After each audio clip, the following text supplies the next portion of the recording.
This black supremacist organization is now demanding that white liberals pledge to not send their students to Ivy League schools. I'm not kidding. I mean, I thought this was a Babylon Bee article. This reads like an absolute joke, but it's not, I promise you. So this is a organization called Dallas Justice Now, and it's a Texas-based black supremacist group that are demanding white Americans pledge to never send Ivy League schools or never attend Ivy League schools and any other top school in the United States, and instead amend centuries of institutional racism by reserving spots in elite institutions for minorities. Okay, it gets just crazier. So they go on to say, "We are writing to you because we understand you are white and live within the Highland Park Independent School District, and thus benefit from enormous privileges taken at the expense of communities of color." The racial activist group states, "You live in the whitest and wealthiest neighborhood in Dallas, whether you know it or not. You earned or inherited your money through oppressing people of color." Now, this is why I hate this stuff, because what proof do they have of any of that? I mean, show me where you have one speck of evidence to show that they got rich on the backs of you. They can't do that.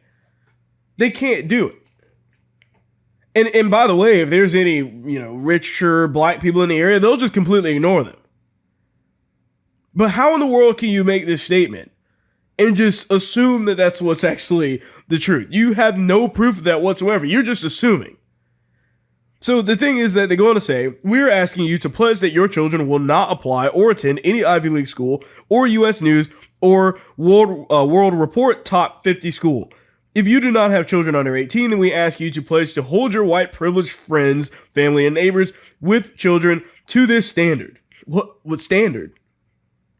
I mean, it sounds like discrimination to me, but they go on to say, "These schools have afforded white families for generations. Having your children attend these schools takes away spaces from students of color who really need the job opportunities, education, and influence that these schools provide." Here's the problem. There's so many issues with this, but first of all, what about all of these historically black colleges? I mean, come on, guys. You have these schools that are exclusively for black people, and you completely ignore them? Why aren't those top schools? Oh, could it be that maybe just the students aren't to that level? Maybe that's why? I mean, they're acting like Ivy League schools are white-only schools, but that's false. That's an absolute lie. So when you look at this information, when you're talking to these people and you're reading what they're saying, they can't help but to misrepresent the facts of the situation.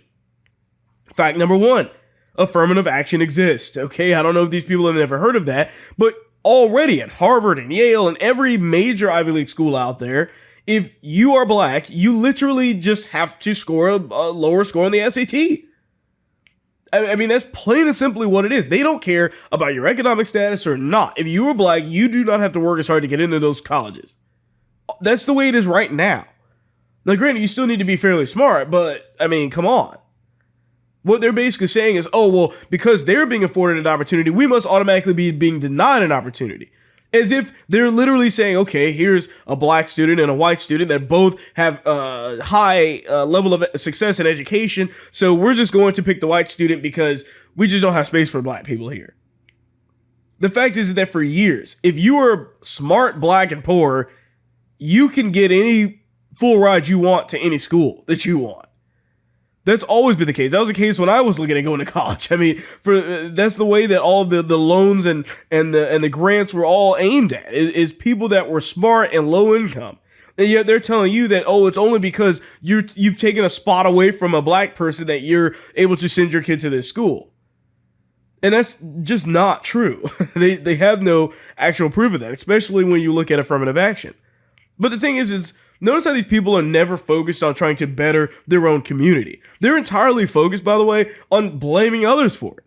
They're saying, you know what? We're perfect in every way. We have no problems to fix. We don't need to invest in our own education. But those other people out there, those white people that have all of these privileges, they are the problem. They're the ones we can point to and blame.